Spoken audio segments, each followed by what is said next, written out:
ہاں لیاقت صاحب، سب سے پہلے آپ السلام علیکم۔ وعلیکم السلام ورحمۃ اللہ۔ ہاں لیاقت زمان صاحب، آپ سب سے پہلے ہمیں یہ بتائیں کہ آپ کا سیاست میں آنے کی کیا وجہ ہے کہ آپ سیاست میں آئیں؟ بسم اللہ الرحمن الرحیم۔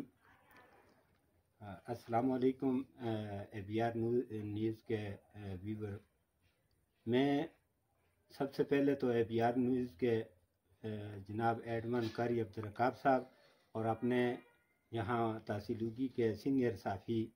محترم جناب تاج ماموں، آپ کا شکریہ ادا کرتا ہوں، اور آپ نے اپنا قیمتی وقت دیا ہمیں، اس کے لیے میں آپ کا شکریہ ادا کرتا ہوں۔ جناب، سب سے پہلے بات تو یہ ہے کہ آپ نے ایک بہت ہی اہم اور ایک اچھا سوال مجھ سے پوچھا۔ تو اس میں سیاست میں آنے میں میرا پہلے تو کوئی ارادہ نہیں تھا، لیکن جب میں نے دیکھا کہ بھائی سیاست جس طرح وڈیروں نے اس کو یلغی مار بنا رکھا ہے، تو اس وجہ سے یہ خاص کر کے بدیات جو ہے تو یہ غریب کا حق ہے۔ تو جنبہ اور یہاں سب سے زیادہ پارٹیاں اور جنبے، اور یہ صرف اور صرف ہمارے اگرور میں جو ہے تو وہ ایک لابی ہے جس نے اس کو سیاست کو یہاں غریبوں سے ہمیشہ دور رکھا۔ تو میں ایک غریب خاندان سے تعلق رکھتا ہوں، اور اس لیے میں نے ارادہ کیا کہ ووٹ ہمارے غریبوں کے پاس ہے، اور ہمیشہ ان لوگوں نے ہم پہ سودا بازی کی اور ہمیں طرح طرح سے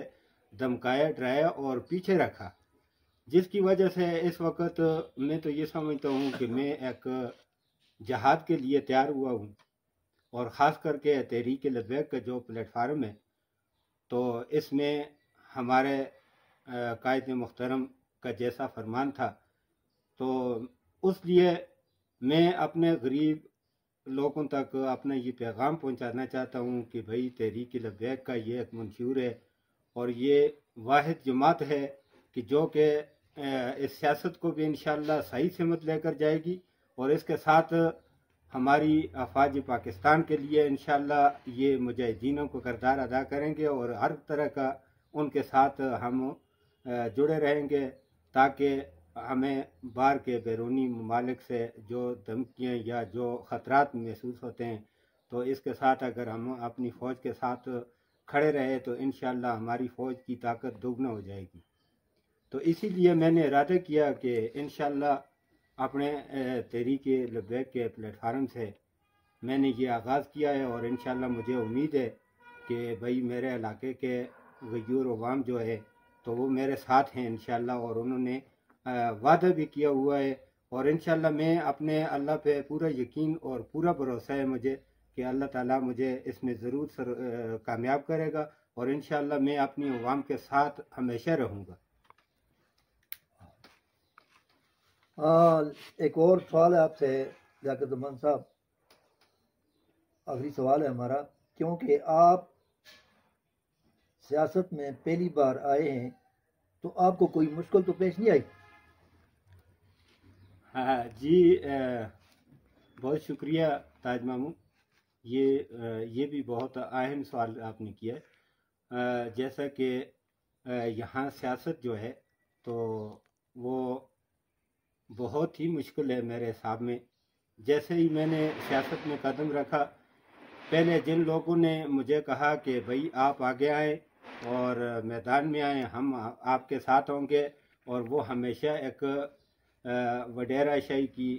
جس طرح انہوں نے پہلے بھی ان کا ساتھ دیا، اور وہ ایک پارٹی جنبہ جسے ہمارے علاقے میں زیادہ جنبے کے حساب سے یاد کیا جاتا ہے، تو جنبوں کے لوگ تھے۔ اور جب میں نے یہ ارادہ کر لیا اور مجھے ہماری تحریک لبیک نے مجھے ٹکٹ دینے کی درخواست مجھ سے وصول کی، تو اس کے بعد سب سے پہلے تو وہ لوگ جو جنبے اور اس سسٹم میں ہیں پہلے سے، تو ان لوگوں نے کافی دباؤ ڈالا۔ کوئی کہتا ہے کہ یار آپ ایسا کریں کہ آپ ووٹ نہ کریں، آپ اس طرح سے نہ کریں، یہ نہ کریں، وہ نہ کریں، جس طرح ان لوگوں کی حرکات ہے، تو وہ ہمیشہ لوگوں کا، یہ بڑے لوگوں کا ایسا ہی خیال رہتا ہے کہ نیچے والے طبقے کو دبائے رکھتے ہیں، تو دبانے کی بڑی کوشش کی ہے، لیکن انشاءاللہ ہم تو ایک ایسی تحریک میں نے ارادہ کیا ہے اور اس میں ہوں، پہلے سے موجود ہوں، تو ہمارا مشن یہ ہے کہ ہم ہر ظالم کے خلاف کھڑے رہیں گے انشاءاللہ، اور میدان کو خالی بھی نہیں چھوڑیں گے، اور ایسے لوگوں کی حمایت سے بھی ہم انشاءاللہ ان کی حمایت کبھی بھی حاصل نہیں کریں گے، اور نہ ہی انہیں دھمکانے سے ان کے کسی خوف یا کوئی بھی خطرہ ہم محسوس نہیں کرتے انشاءاللہ۔ بہت بہت شکریہ لیاقت الرحمان صاحب، دلی طور پہ شکر گزار ہیں آپ کے کہ آپ نے ہمیں وقت دیا، بہت بہت شکریہ۔